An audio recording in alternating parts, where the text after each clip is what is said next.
ዛሬ እንግዲህ ስለ አንታርክቲካ አንድ ትልቅ ምስጢር ይዤላችሁ ቀርብ ያለው ብዙዎቻችሁን የሚያስደስት ይመስለኛል። ምክንያቱም በጣም ቢግ ሴክሬት ያለበት ቦታ ነው። እንግዲህ አንታርክቲካ በተለይ ከ1800ዎቹ ከነበሩ በጣም የአንታርክቲካ የመጀመሪያ አሳሶች ጀምሮ እስካሁን ብዙዎች አንታርክቲካን ይመረምራሉ። እጅግ ገራሚ ቦታ ነው። በምስጢር የተሸፈነ ቦታ ነው። መልክዓ ምድሩ በጣም አስቸጋሪ ከመሆኑ የተነሳ ብዙ ምስጢር እንዳመቀ እስካሁን ሳይበላሽ አለ። ምናልባት እንግዲህ 99% እንግዲህ በበረዶ የተሸፈነ ቦታ ነው ማለት የምድራችን በረዶ ቢያንስ 90% ይይዛል ማለት ነው። 90% ይይዛል። እንግዲህ አንታርክቲካ ከኛ ጋር የሚገናኝበትን አንድ ደግሞ ምስጢር እነግራቸዋለሁ። እንግዲህ አንታርክቲካ መካነ በረድ ናትና የበረዶ ቦታ ናት። ቢያንስ እንግዲህ 99% በበረዶ የተሸፈነ ቦታ በመሆኑ እጅግ ገራሚ ያደርገዋል። ያን ቦታ ግን ድሮ ምናልባት ደን ነበረው ወደ ማለት የሄዱ አንዳንድ ተመራማሪዎች አሉ። ምክንያቱም በተለይ ምርምርን ሲያደርጉ የእንጨት ቅሪተ አካላትን አግኝተዋል። ስለዚህ ምናልባት ሬንፎረስት የዝናብ ደን በቦታው ጥንት ጊዜ ነበረ የሚል የራሳቸው ምልከታ አድርገዋል። ሌላው ደግሞ እንደ ጥንታዊያት የጠፉ የባህር እንስሳት፣ ወፎች፣ የዳይኖሰር ቅሪተ አካል ወይም ፎሲልስ በቦታው ተገኝተዋል። ይሄ ደግሞ ምናልባት እንግዲህ በጥንት ጊዜ ህይወት የነበረበት ቦታ እንጂ እንደዛሬው ሙሉ በሙሉ በረዶ ላይሆን ይችላል ወደሚለው መላምቶቻቸው አጠናክሮላቸዋል። ከትናንሽ ተዋሲያን ዝርያዎች ጀምሮ በተለይ ሞቃታማ የአየር ንብረት ውስጥ ይኖር የነበረ ባለ አንድ ህዋስ ቅሪትን አካላትን በተለይ ዘርፉ ተመራማሪዎች አግኝተዋል። በጣም ደግሞ የሚገርመው በጣም ረጅም ዘመናት ጠፋ የተባለ አንድ ረጅም ትል የእንቁላል ማቀፊያ ሽፋን ከብዙ የዓመታት እድሜ ያስቆጠረ የወንዴ የዘር ህዋስ በውስጡ ተገኝቶ ይህም ልዩ ነገር አድርጎታልና በተለይ አንታርክቲካ በጣም አስገራሚ ቦታ የምድራችን ምስጢራዊ ቦታ ነው ማለት እንችላለን። ክቡራን ተመልካቾቻችን፣ አሁን ግን የምነግራችሁ በጣም አስገራሚ ከሆኑት ነገሮች የበለጠ እኔን ያስገረሙኝን ነገሮች ነው ለእናንተ ማካፍለው። የመጀመሪያው ላካፍላችሁ የምወደው በጣም ካስደነቁኝ ነገሮች መካከል የደም ፏፏቴ ነው። ይሄ በጣም የሚገርም ነው። በተለይ በማክሙርዶ ድራይ ቫሊ ውስጥ በጣም ደማቅ ቀይ ቀለም የሆነ ባለ 5 ድርብርብ የውሃ ፏፏቴ ከቴለር ግላሲየር ወደ ቦኒ ሐይቅ ይፈሳል። ይሄ በጣም ያን ቦታ ልዩ ያደረገው ነው እና ለምሳሌ ቁስል ላይ ደም ሲፈስ እንደሚታይ ከበረዶ ውስጥ ነው ያ የደም ቀይ የመሰለ የደም ፏፏቴ የሚፈሰው። ይሄ እንግዲህ በጣም ምስጢራዊ ካደረገው ነገርና ቦታውን እጅግ እጹብ ካሰኙት ነገሮች አንዱ ይህ ነው። እንግዲህ ይሄ የደም ፏፏቴው የተገኘው በ1911 ነው። በ1911 ላይ ተገኘ። በተለይ ሳይንቲስቶቹ ከበረዶ ጫፍ በጣም ደማቅ ቀይ ደም የሚመስል ወንዝ ነው የተመለከቱት እና በተለይ ቴለር ተጠቃሽ ነው እና ይህ የደም ፏፏቴ ምንድን ነው የሚል ነው በጣም ምርምር የተደረገበት። ምናልባት ቀይ አልጌዎች ሊሆኑ ይችላሉ የሚል ነበረ። በኋላ ግን ሀሳቡ ተለውጧል። በተለይ ከመሬት በታች ወደ 400 ሜትር ርቀት ተጠብቆ ያለ ሲሆን ከጊዜ ወደ ጊዜ በጣም ጨዋማ ስለሆነ መቀዝቀዝና መርጋት አይችልም ያ ውሃ። በጣም አስገራሚነቱ እና ግሌር የሚለው ምን ነበረ? ምናልባት ቀይ አልጌዎች ምክንያት ሊሆን ይችላል የሚል ነበረ። ነገር ግን አላስኬደውም። ጨዋማ ውሃ ደግሞ በብረት ሀብት እጅግ የበለጸገ መሆኑ በኋላ ዘመን ሳይንቲስቶች ደረሱበት። ለምሳሌ ማርስ የተባለችውን ፕላኔት በምንመለከትበት ጊዜ ቀይ ሆና ነው የምትታየው። ለምንድን ነው ቀይ የሆነችው ሲባል የአይረን ክምችት ወይም የብረት ማዕድን ክምችት አላት። ይሄም እንግዲህ ምናልባት ውሃ ውስጥ በብረት ሀብት እጅግ የበለጸገ ስለሆነ እንደሚታወቀው ኦክሲጅን እና የፀሐይ ብርሃን ሙሉ በሙሉ የሌለበት ነው ማለት ነው። ስለዚህ በብረት ማዕድን የበለጸገ ውሃ በግግር በረዶ በስንጥቅጥቅ ውስጥ ሰርጎ ከአየር ላይ ጋር በሚገናኝበት ጊዜ ያው ብረቱ በኦክሳይድ አማካይነት በመዛጉ ውሃው እንደ ጥቁርና እንደ ቀይ ደም መሳይ ከለር ይይዛል ይላልና እጅግ ማራኪ ነው። እንግዲህ በጣም የሚገርም ነው። ይሄ ራሱ ቀይ ቀለም አስፈሪ ነው። ስታዩት በጣም ደም የሚመስል ነገር አለው እና በተለይ ሮዝ ባህርን ለመጎብኘት በሚንቀሳቀሱ መርከበኞች ይታያል፣ በሄሊኮፕተር ይታያል እና በጣም አስገራሚ ካደረጉት ነገር አንታርክቲካን የደም ፏፏቴ የሚመስለው ወይም የደም መልክ ያለው ባህር መሆኑ ደግሞ እጅግ ያስገርማል። ሌላው በጣም አንታርክቲካ ውስጥ ከአስገረመኝ ነገር ውስጥ ያልተለመዱ ፍጥረታት ያሉበት ቦታ ነው። እንግዲህ ይህን ያህል በረዶዋማ ቦታ ላይ በጣም ቀዝቃዛ ቦታ ላይ ደግሞ የቅዝቃዜው ደግሞ -89.4 ዲግሪ ሴንቲግሬድ የሚገመጥ ቅዝቃዜ ላይ ውስጥ ሼልፊሽን እዛ ገምቱም እዛ በረዶ ውስጥ ተገኝቷል። ሳህን የሚያካክሉ ትልልቅ ሸረሪቶች አሉበት። የሚያብረቀርቅ ወርቃማ ፀጉር ያላቸው ተንቀሳቃሾች አሉበት። ሌላው ውሳጣዊ አካላቶቻቸውን የሚታዩ የበረዶ አሳዎች አሉበት። በረዶ ውስጥ የሚኖሩ ናቸው፣ ግን አሳዎቹ የውስጣቸው ሰውነት ይታያል። ይሄ በጣም አስገራሚ ነው። ሌላው እነዚህ እንግዳ ፍጥረታት ደግሞ ትልልቅ አይኖች ያሏቸው ናቸው። ውስጣዊ አካላቶቻቸው ወደ ብርሃን ፈንጣቂ በሆነ ቆዳቸው በኩል ይታያሉና ይሄ በጣም አስገራሚ ነገር ነው። ወደኛ ሐሳቦች ደግሞ እመጣለሁ። እጅግ አስገራሚ ነገር ነው የምነግራችሁ። መጨረሻ ላይ የመጨረሻውን ነገር ስትሰሙት ግን ትደነግጣላችሁም ትደናገጣላችሁ። እኔ አላቅም፣ ግን ያለውን እውነታ እኔ እነግራችኋለሁ። ብዙዎቻችን በተራ ነገሮች ስለተያዝን እነዚህ ትልልቅ ነገሮችን ሳናውቃቸው ነው ወደ መቃብር የምንወርደውና ግዴታ መስማት አለብን ብዬ አስባለሁ። እና በጣም አስገራሚ አሳዎች አሉ እና እነዚህ አሳዎች ደግሞ በተፈጥሮ ከመቀዝቀዝ የሚከላከሉባቸው አንቲፍሪዝ ግላይኮፕሮቲኖች አላቸው እና በጣም የሚገርመው ነው። እና ሞቅ ያለ ውሃ ውስጥ መኖር የማይችሉ ፍጡራን ያሉበት ቦታ ነው አንታርክቲካ። የዓለማችን 90% በጣም በበረዶ የተሞላና እጅግ የዓለማችን ቀዝቃዛ ከ-89.4 ዲግሪ ሴንቲግሬድ በታች ያለ ቦታ በመሆኑ ያ ቦታ እጅግ አስገራሚ አድርጎታል። መጀመሪያ የደም ፏፏቴ የሚመስል ነገር ከበረዶ ውስጥ እንዴት እንደሚወጣ አይተናል። አሁን ሁለተኛ ደግሞ የነገርኳችሁ በጣም ገራሚ የሆኑ የእንስሳት የሸረሪት ሳህን የሚያካክሉ ሸረሪቶችም እንዳሉበት አይተናል። ይሄ ብቻ ሳይሆን ረቂቅ ተዋሲያን ማይክሮ ኦርጋኒዝምሶች ሁሉ አሉበት። ኤክስትራሞፊሎችም ሁሉ ተገኝተውበታል እና ይሄ በጣም እነዚህ ፈንገሶች የተለያዩ ነገሮች ያሉበት ቦታ በመሆኑ ቦታውን እጅግ ገራሚ አድርጎታል። ሌላው በጣም አስገራሚ የሆነው ነገር የሚዘምር በረዶ አለ አንታርክቲካ ውስጥ። በጣም ከገረሙኝ ፋክቶች መካከል የሚዘምር በረዶ ይዘምራል፣ ድምፅ ያወጣል ሲባል በጣም ልትገረሙ ትችላላችሁ። አንታርክቲካ ላይ ግን የሚዘምር በረዶ አለ። ይሄ እንግዲህ በአንታርክቲካ ውስጥ አንድ ግዙፍ የበረዶ ንጣፍ ነው የሚዘምረው። እንግዲህ በተለይ የሮስ አይስ ሼልፍ እንግዲህ በአንታርክቲካ ውስጥ ትልቁ ግዙፉ የበረዶ ግግር ነውና በጣም ውፍረት አለው። ብዙ 100 ሜትሮች ውፍረት አለው። ቢያንስ እንግዲህ ወደ 500,000 ካሬ ኪሎ ሜትር በላይ ሆነ አካባቢን ይሸፍናል።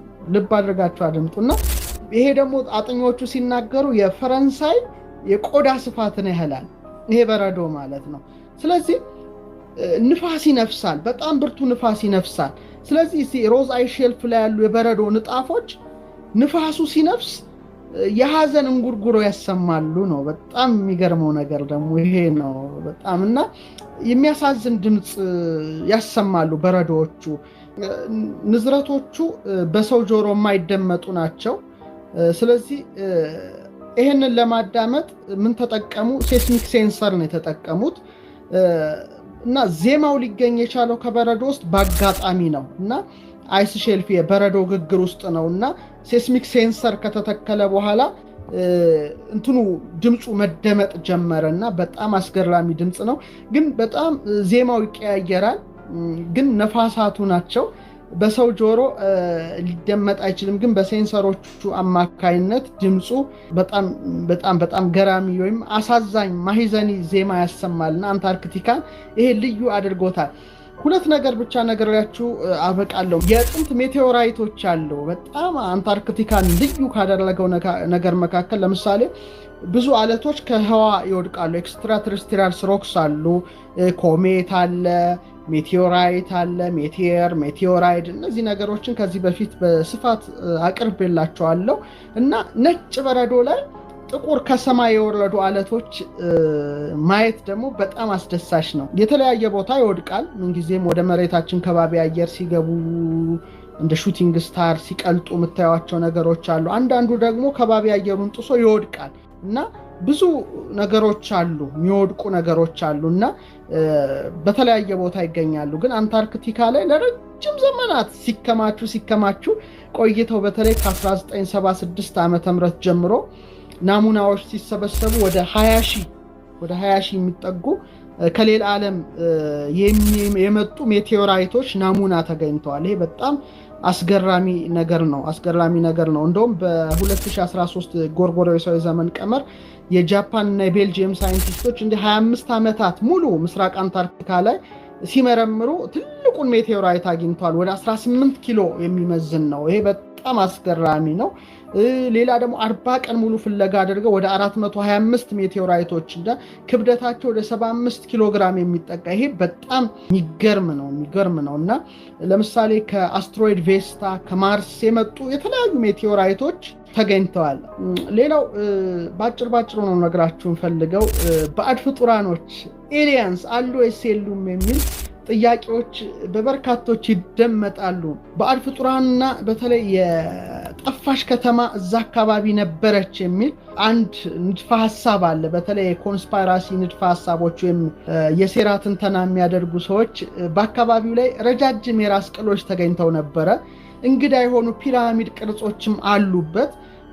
የባዕድ ፍጡር መንኮራኩሮች ታዩ ተብሏል እዛ አካባቢ ላይ እና ግዙፍ መውጫና መውረጃ ነገሮች ይታያሉ ይባላል እና በተለይ ጉግል እርዝን በመጠቀም እነዚህን ፎቶዎች ያወጣሉ። እንደውም ትላንት አንድ ተመራማሪ ያወጣውን ሳይ ጽሑፍ መሰል ነገሮች ታትመው ይገኛሉ እና እነዚህን ነገሮች በማየት ምናልባት የባዕድ ፍጡራኑ መውጫና መግቢያ ሊሆን ይችላል የሚል አንድ በጣም ገራሚ ነገሮችን የሚያቀርቡ አሉና ግማሾቹ ደግሞ አይ ኖ አትላንቲስ እዛ ልትሆን ትችላለች፣ የአትላንቲስ ስልጣኔ እነ ፕሌቶ በኋላም ኢትዮጵያ ብለው እነ ቶማስ ሙር እነ ፍራንሲስ ቤከን ኒው አትላንቲስ ብለው የጻፉባት ያቺ ቦታ እዛ አካባቢ ልትሆን ትችላለች ያሉ ሰዎች አሉ። ይሄ በጣም አስገራሚው ነገር ነው። ግን እስካሁን እንግዲህ የጠፋሽ ከተማ እዛ ውስጥ አትኑር የሚለው ነገር አልተረጋገጠም። ምናልባት እንግዲህ ደግሞ ያኔ በሁለተኛው ዓለም ጦርነት ጊዜ በተለይ ናዚዎች አንታርክቲካ ውስጥ ምስጢራዊ ስፍራ ተጠቅመው እንደተሸሸጉ ይነገራል። በጣም አንታርክቲካ ትልቅ ምስጢር ያለበት በመሆኑ በተለይ የጀርመን መንግስት መሪ የነበረው ሂትለር እዛ ውስጥ ጣቢያ የመገንባት ፍላጎትና ብዙ ስራን የመስራት ዓላማ እንደነበረው ሐሳብ ሰጥቷል። ሰራተኞቹ አንድ ሪሰርች ሴንተር አቋቁመው ነበረ። ያው የተመረዘ የድብ ስጋ የፖላር ቢል በልተው ከዛ በኋላ ተቋሙም ፈርሷል ይባላል እና በጣም ብዙ ጥናትና ምርምር የሚደረግበት ቦታ ነው።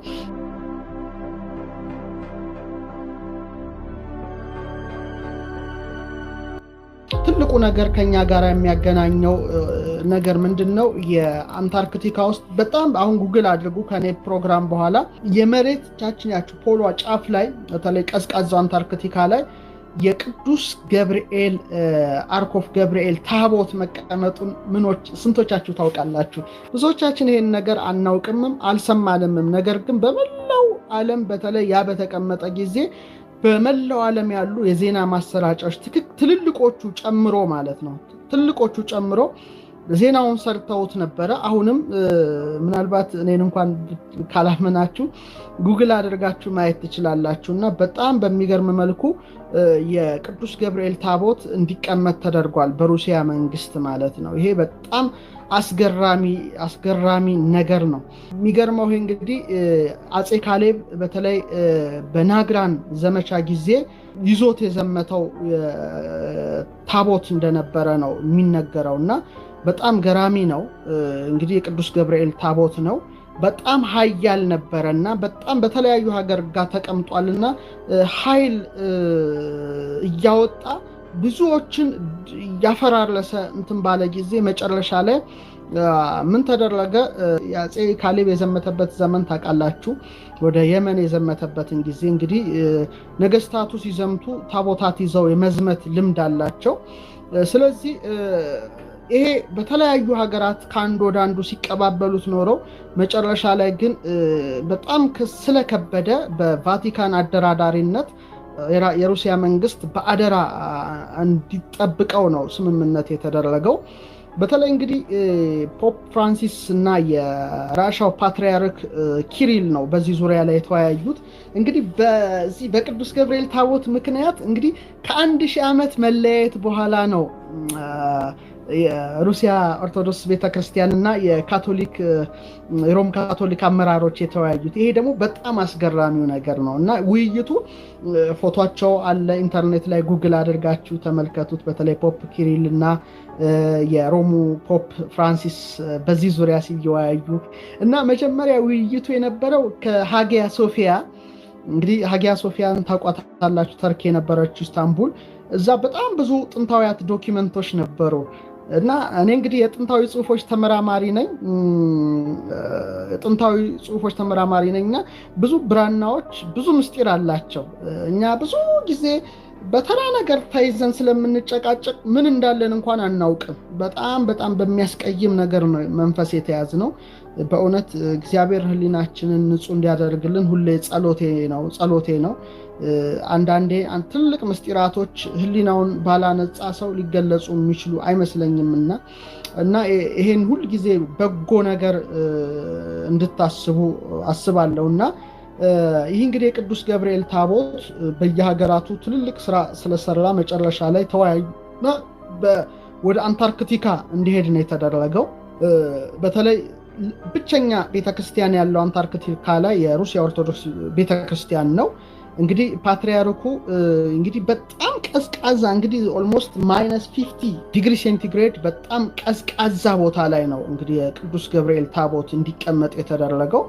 እንግዲህ በጊዜው ደግሞ የሩሲያ መራሄ መንግስት የነበሩት ፑቲን መርከብ አዘዋል ለታቦቱ ማለት ነው። እዛ ድረስ ሲኬድ በጣም ትልልቅ የጦር መርከቦች ነው ታቦቱን አጅበው ወደ አንታርክቲካ የመጨረሻው ጫፍ ላይ እንግዲህ የቅዱስ ገብርኤል ታቦት ነው የተቀመጠው። ይሄ በጣም አስገራሚ የአንታርክቲካ እውነታዎች ናቸው እና እዛም በጣም በደረሰ ጊዜ ትንሽ ከፍተኛ የሆነ አንዳንድ አስደንጋጭ ነገሮች ተከስተው ነበረ። በተለይ ሪሰርች ሴንተሮች ነበሩ በቦታው እና እነዛን ነቅንቋቸው ስለነበረ እንደገና ይመለስ የሚል ነበረ። ግን በብዙ ድርድር እንደገና እዛው ቦታ ላይ እንዲቀመጥ ሆነ። ይህን እንግዲህ ዜና መላው ዓለም ሕዝብ በጣም ባድናቆት ነው ያሰራጨው። ግን እኛ ሀገር የለም፣ ምንም ዜናውም አልተሰማ። እኛ ሁልጊዜ ከትንሽ ነገሮች አልወጣንም እስካሁን ድረስ። የሚያሳዝነው ነገር ይሄን ልንሰማም አልቻልንም። ነገር ግን ብዙ የዓለም የዜና አውታሮች ዘግበውታል። በተለይ ጋያ እኔ በጣም የምከታተለው አንድ እንትን አለ ጁላይ 26 2019 ላይ ማለት ነው። ምንድነው ዘ አርክ ኦፍ ገብርኤል ኤንሸንት ሴክሬት ዌፐን ነው ያለው። እኔ በጣም ከሚገርመኝ አንድ ዘገባው መካከል ነውና ጥንታዊ ምስጢራዊ መሳሪያ የገብርኤል ታቦትን ራሻ አገኘች የሚል ነው። ሌላው ደግሞ ካየኋቸው ዜናዎች መካከል ርዕሶቹ ይስቡኛል በጊዜው ማለት ነው። በጊዜው ካየኋቸው እንትኖች ዜናዎች መካከል ምን ይላል?